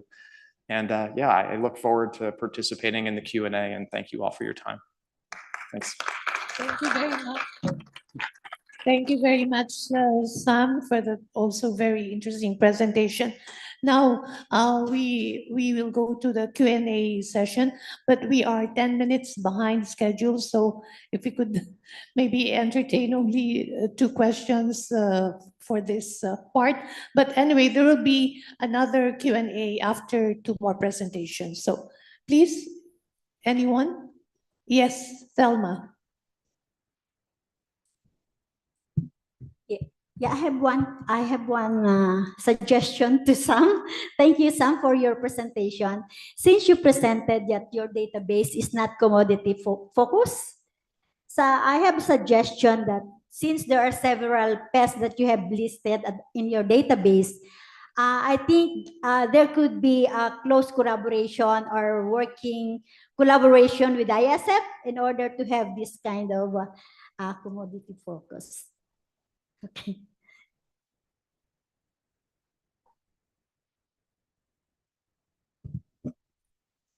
Thank you, Thelma. Yes, it's a point well taken, and I'll say we work very closely with ISF on their database. When I say that the ASTA database is not commodity focused, it means that we don't wait until the entirety of the pest list for a commodity has been finalized before we start to update the information on those pests we do know in the ASTA database. And so one of the less exciting features for users that we're really happy about behind the scenes is that we've implemented a way to actually import a large number of pests and host combinations at the administrative level, so that our expert can quickly align large chunks of information from databases like ISF with ASTA's database in the future. So that's definitely something we're looking at in the next couple of months. Thanks. Thank you. Yes, May. Yes, I think this is very interesting, the pest database, but in terms of for the private sector to make a use of this pest database, I see that it's list like countries listing pest. It is something that is always updated by ASTA. So it means that, for example, if we would, for the private sector, if they want to make a use of this tool, they can make sure that the data is verified and is correct according to the NPPO of the exporting countries. That's great to hear. Okay. Thank you. Okay, thank you. Thank you, May, Thelma, and Sam. Maybe, okay, one question from Francois. No, it's I have 2 questions for Kalua. The first one is, she said that gene editing, CRISPR-Cas is a way to democratize the breeding. I would like to know if we may have information about the cost of a license of CRISPR-Cas and how many small and medium companies have a license to use CRISPR-Cas. And my second question is about, in the regulation thinking, we said that when a product is conventional it's not regulated by GM regulation. But yesterday in the workshop regarding EDV, we said clearly that when you use the technique, it's an EDV, which is not the case when you use conventional breeding. So I see something contradictory. Mm-hmm. Yeah, thank you, Francois. Carla, please. Thank you, Francois. These are really interesting questions. So regards to the first question on cost of licensing of the technology, I know that Corteva has the licenses of the technology, but personally, I don't have an idea on the cost. So I'm sorry not to answer that.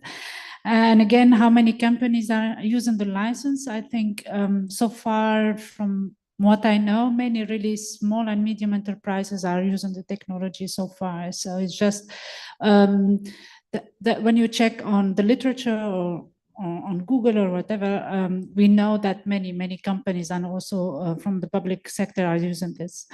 With regards to the regulatory thinking, again, with the discussion of yesterday discussion with EDV, agree with you, we have two different way of seeing. First is the regulation as it is when it is under GMO, non-GMO, as I showed today, and yesterday is EDV, when you use the technologies that is EDV. EDV is an IP licensing under the UPOV convention. That's one thing. And when you want to put the product on the market, that's a different thing. So these are two ways.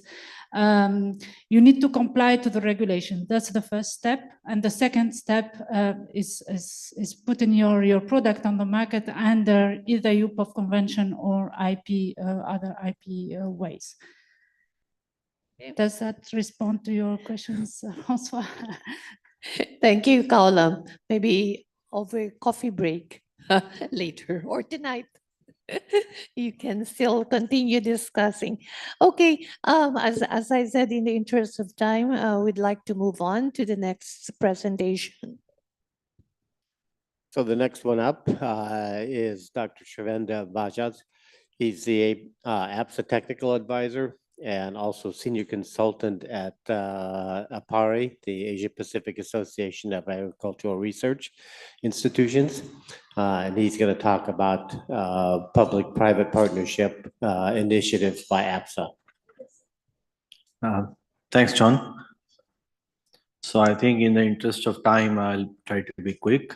I think Kaola and the NPPS of New Zealand already highlighted the special nature of seed movement in terms of technology, in terms of the regulations. So the bottom line is that seed is not produced where it is consumed in many cases. So seed has to move across the world, which means that the seed sector has to work with many countries, and there is a big need of public-private partnership and collaborations.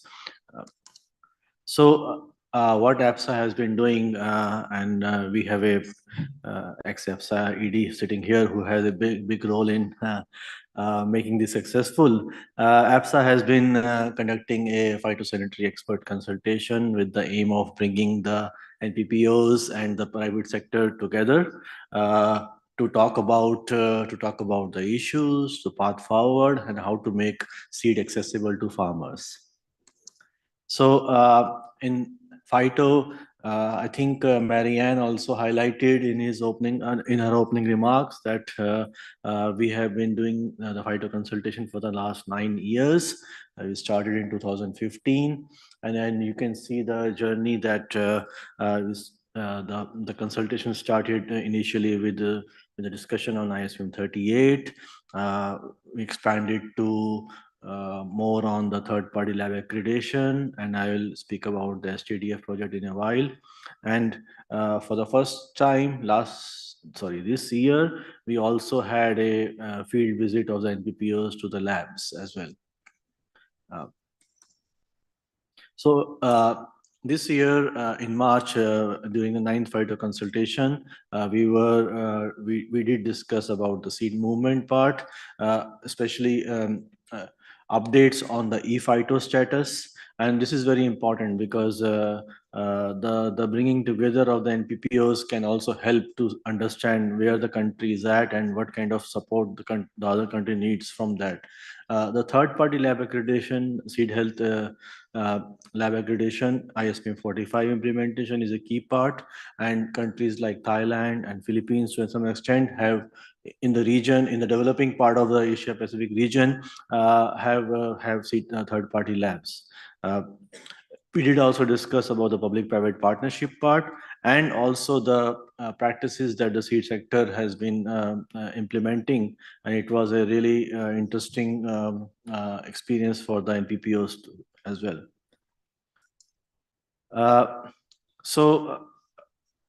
What's the summary of the expert consultation we had this year in Bangkok? So about the seed movement part, many countries are now implementing ISM 38.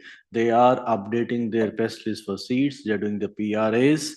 The re-export was an issue, has been an issue for some countries.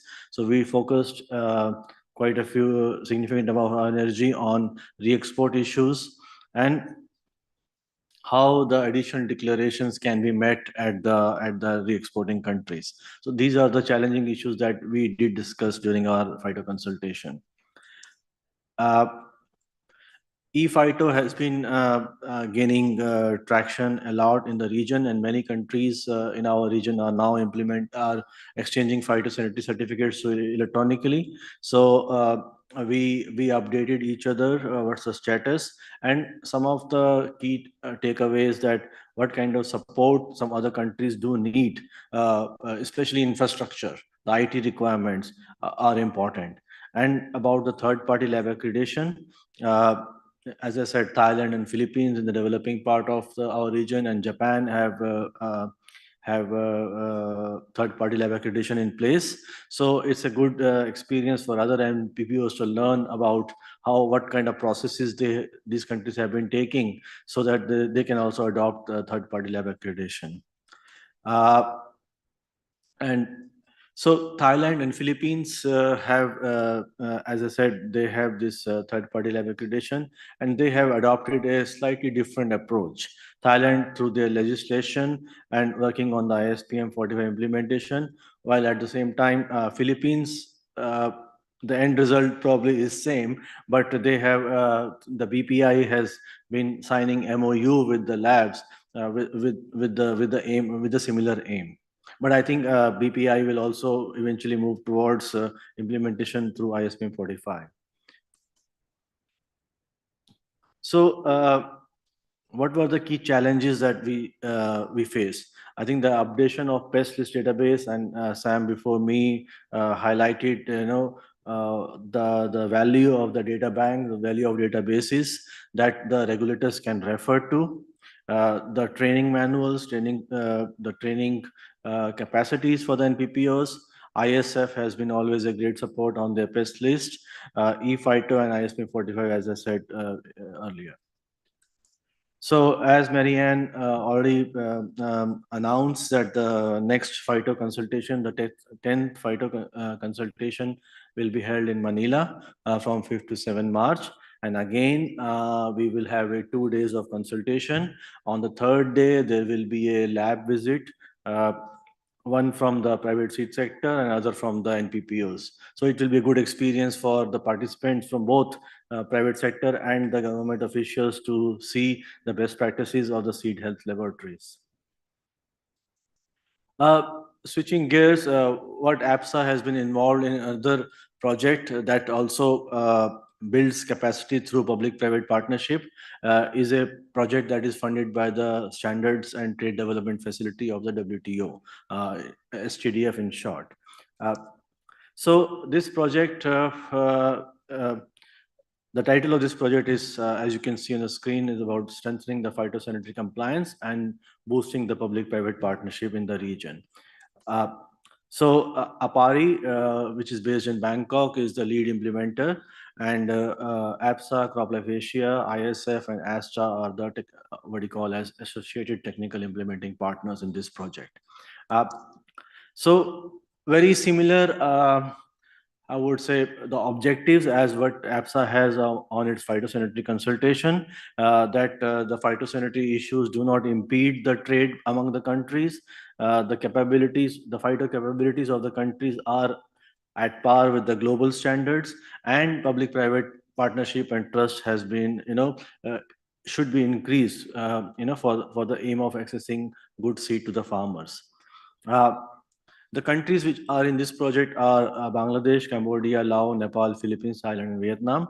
And Australia and the NPPOs of New Zealand are the mentor countries for this project and advising us in this project. So while the APSA phyto consultation discusses bring together the NPPOs of all NPPOs as a region. This project targets the 7 countries and goes a bit detailed into what kind of capacities and gaps they have and what can be done to mitigate those gaps. So the key areas of engagement with the NPPOs of those 7 countries are to identify the gaps between gaps in the infrastructure and capabilities. One key aspect is to create a portal where all the information related to phytosanitary will be hosted, so that the seed trader or seed exporter can click into that portal and access the information of these 7 countries in one place, at one place. So as I said, this project goes a bit detailed into the capacity buildings, especially on the pest risk analysis, the advocation of e-phyto, again, and public-private partnership part, as well as facilitation of third-party lab accreditation. I think this is an example from ISF list that how, reviewing a pest for a crop, whether it's seed-borne or not, can actually reduce a lot of time for the NPPOs to review, as well as it brings significant savings for the seed companies as well. So what's the project progress? So it's been a year since this project started. As per the STDF guidelines, there has to be an inception workshop where all the objectives have been agreed in principle. As I said, this project goes a bit detailed into the capacity building programs. So there is a creation of a national team, which means each of those 7 countries will have a list of or names of NPPOs who will be part of this project. Where then a gap analysis was conducted, basically based on the questionnaire that was sent to NPPOs and one-on-one phone calls, and finally a face-to-face in-person meeting in Bangkok about understanding of gaps and capacity needs. So very recently, last month, and as Marianne said, that we did have a in-person meeting of the STDF funded project in Manila in October, and this was about the workshop on the capacity building for the PRAs related to ISPM 2 and ISPM 11. So that's in brief my presentation, and I think I can take questions later on. Thank you so much. Thanks, Dr. Bajaj, for that great summary on the phytosanitary work being done in the Asia Pacific region in public-private partnerships. So, Marianne. Okay. Last but not the least, may I invite the Director, Seed Regulatory Affairs of CropLife Asia, Ms. Thelma Soriano, to present the public-private partnership in improving phytosanitary measures, a case study in the Philippines. Good afternoon. Yeah, thank you very much, Ma'am Marianne, for the kind introduction. Actually, also I'd like to thank also to the organizers who invited me here. It's good to be back here after more than 25 years because I studied my postgraduate study here at Lincoln University, Christchurch. So good. Thank you very much, organizer, for inviting me. So the title of my presentation.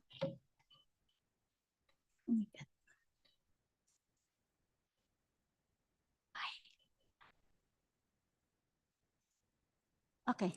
The title of my presentation is PPP in Improving Phytosanitary Measures. PPP is a public-private partnership or collaboration between the government and the industry towards targeting a common goal. We geared towards the industry and the government geared towards gaining improved efficiency and project implementation processes in delivering the services. So in here, I will be presenting a case study in the Philippines. So this slide shows the problem statement, which is to further streamline the Philippine phytosanitary requirements of the Bureau of Plant Industry Philippines Department of Agriculture, or the National Plant Quarantine Services Division, to continuously align with international standards, which has impacted the industry's approach to seed importation. So as you can see on my right side, it has problem statement, stakeholder solution, methodology results, and key learnings. This is the case study. So who are really involved in this case study? The first one that I'm going to introduce is our office, which is a non-profit organization dedicated to promoting plant science. And our office is based in Singapore, but I'm based in Philippines. So it is CropLife Asia is part of CropLife International and is working in global federation, having our regional and national associations. And CropLife Asia has 15 associations, national associations across Asia Pacific. We have 6 member companies, and we have BASF, Bayer, Corteva, FMC, Corteva, Sumitomo, and Syngenta, and we have Simplat as associate member. But who are working on biotech and seeds, we have only BASF, Bayer, Corteva, and Syngenta. So in this slide, you'll notice that CropLife Asia, in having this case study, we work with CropLife Philippines, and that is, we want to enhance sustainable farming using wide range of solutions that incorporate nature and technology, and that would benefit farmers and government, consumers, and the environment. Also, other stakeholders, aside from our office through CropLife Philippines, is the Bureau of Plant Industry. Bureau of Plant Industry, or the National Plant Quarantine Service Division, is the regulatory arm of the Department of Agriculture in the Philippines when it comes to matters of import, export, domestic movement, as well as market access of plant and plant products. So these are 2 stakeholders, the CropLife Asia and the Department of Agriculture Philippines. So how we did the collaboration, how did CropLife collaborate with the government or the National Plant Quarantine Services of the Philippines? Firstly, our case study is on the pest risk analysis. How do we collaborate this pest risk analysis through the government? First, we prioritize, the industry prioritized the submitted vegetable seed crops to the conduct of this pest risk analysis. Pest risk analysis is a form of risk analysis conducted by the Regulatory Plant Health Authority to identify the appropriate phytosanitary measures required to protect plant resources against new or emerging pests or regulated plant pests. So firstly, I've mentioned that we have to prioritize the submitted vegetable seed crops for the conduct of the pest risk analysis. The second one that we did was those pests were reviewed, recorded on those 8 crops. We reviewed those pests of 8 crops that are indeed a pathway for some of the pests in accordance with principle of ISPM 38. So we did the review, the industry did the review in accordance with ISF pest list. So thirdly, those pests which are listed as no, not a host or not listed, were removed from their sanitary and phytosanitary import clearance plant pest. Plant clearance. And then lastly, I'll show you further the steps later.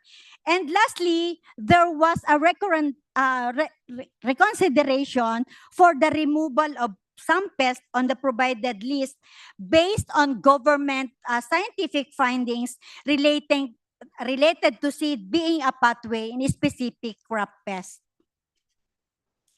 So this is, I'll show you the method. And the first method is the industry discussed with the government the list of currently regulated pests on 8 imported seeds for sowing in the Philippines. So I'll be showing you an example of the melon seed, but we did it for 8 crop seeds, no? So the first one, as you can see here, we discussed this crop pest with the government, wherein we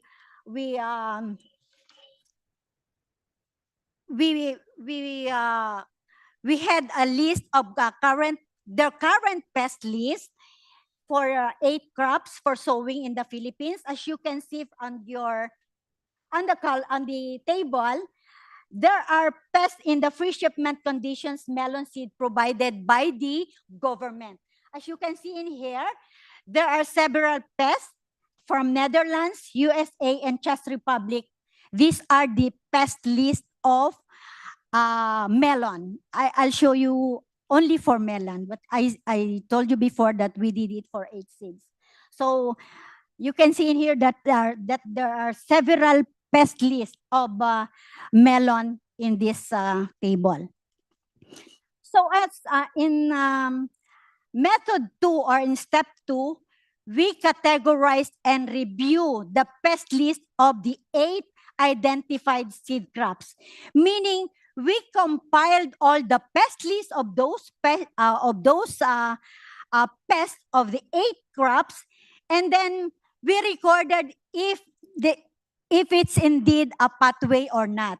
So we listed all the pest lists, and then we, in accordance with the ISF pest list, we categorize it if it's a pathway or not. No, if it's not listed, or it's not a pest. So we categorize it that way. So as you can see in the table, you can see in here, is it a pathway? So based on the ISF pest list, the Pseudomonas viridiflava of melon is not a pathway.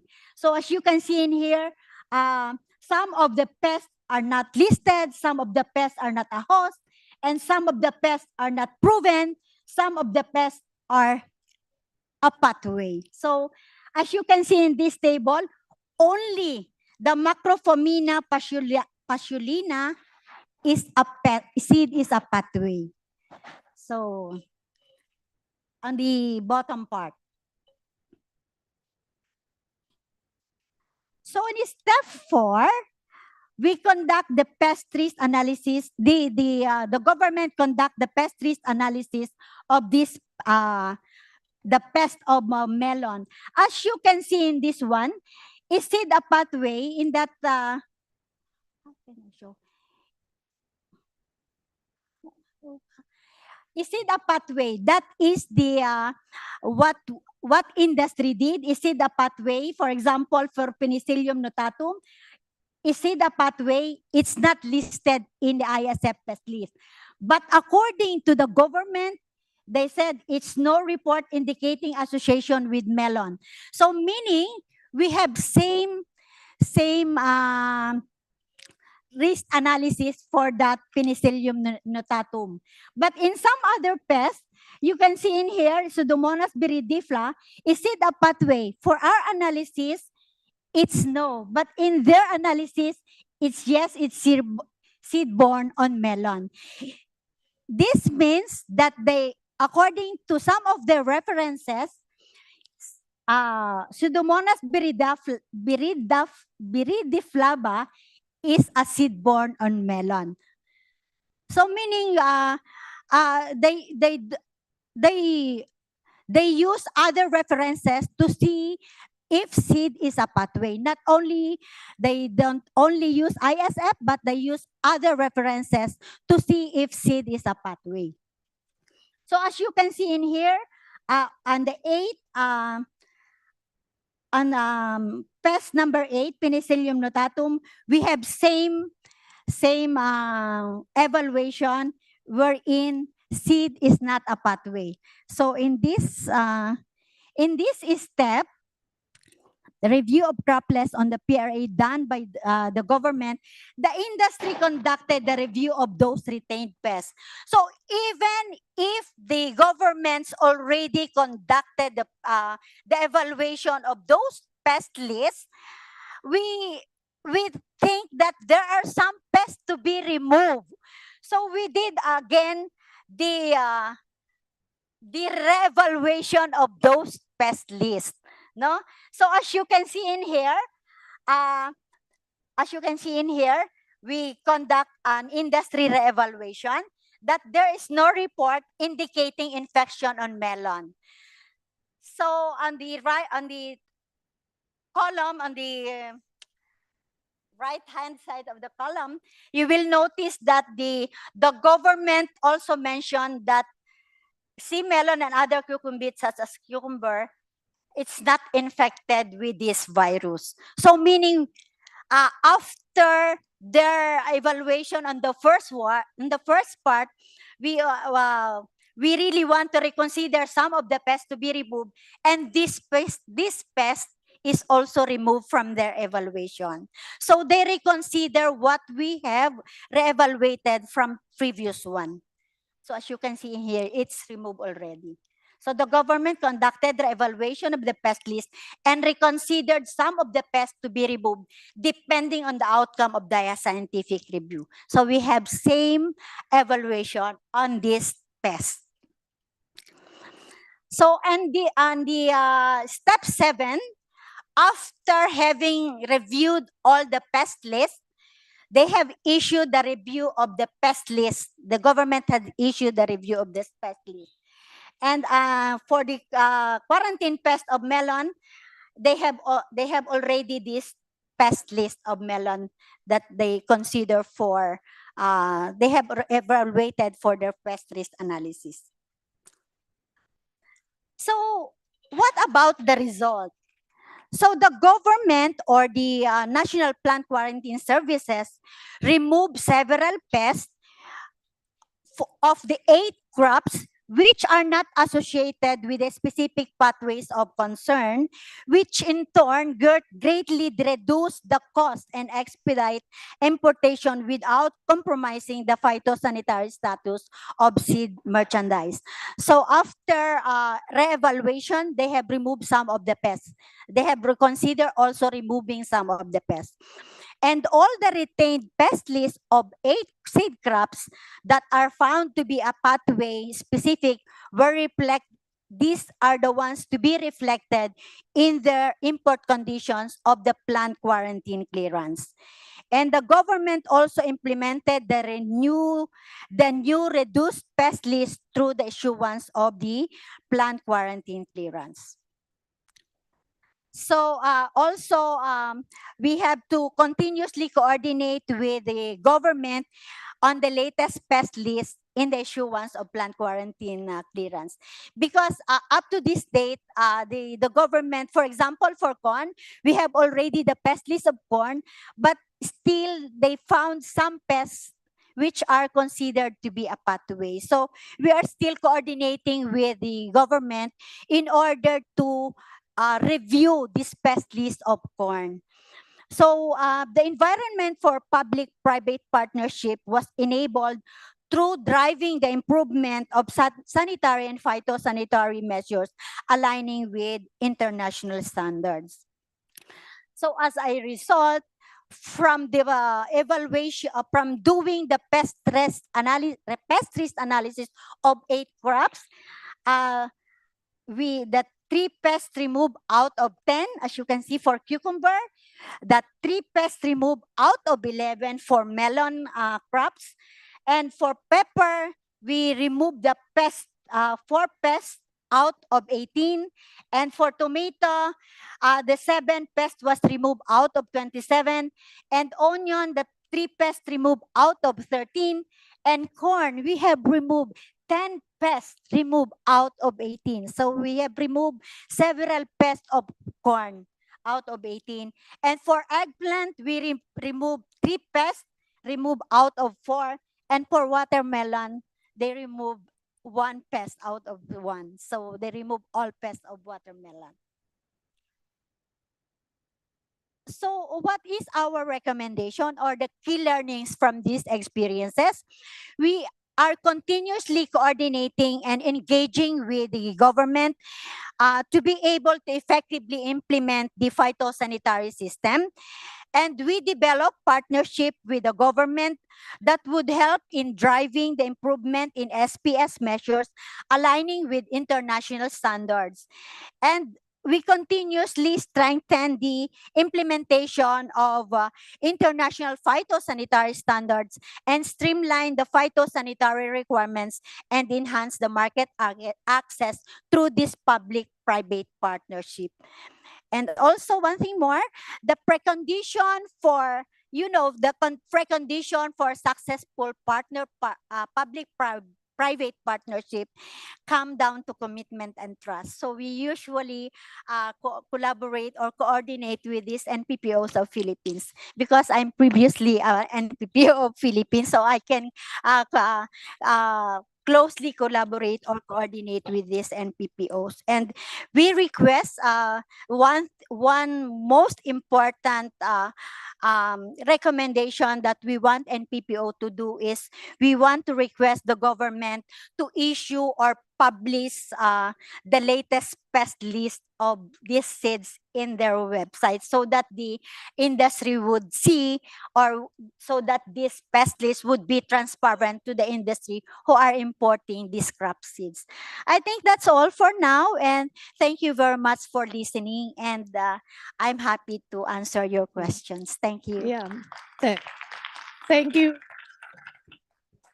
Thank you very much, Ms. Selma, for sharing with us that great experience on how the industry collaborates with the NPPO in improving these phytosanitary measures. We are really out of time because there is another group coming in. But is there one burning question for the two speakers? Okay, yes, please. It should really be the burning question.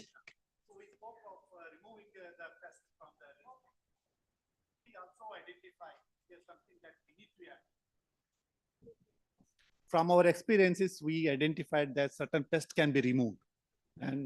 While doing that exercise, did we also identify that something should be also added? That's also quite important. No. Because I feel a lot of things are happening in that place as well. Yeah, right. No. No. Okay. Well, if you need some more discussion, Thelma is available. But I would really now like to pass on the mic to my co-chair for his wrap-up and closing remarks. John Musical. Thanks, Marianne. Well, I had 20 minutes of closing remarks to give to you, but in the interest of time, I'd just like to have everybody give the speakers that we had this afternoon a rousing round of applause. They did a great job. Extremely impressive and important discussions. And, I hope if you have any other questions that you'll track down the speakers and ask your questions of them. So again, thank you for attending this session, and true to the name of the committee, the International Trade and Quarantine, we had some great discussions on international trade and quarantine. So thank you very much for attending, and I hope you have a great rest of your Congress. Thank you. Thank you. Thank you very much, the Chair and Co-Chair. So may I request all the speakers to come up on the stage to have a quick group photo, please. I think Dr. Sarah and Mr. John have already another. Oh, I was looking for you.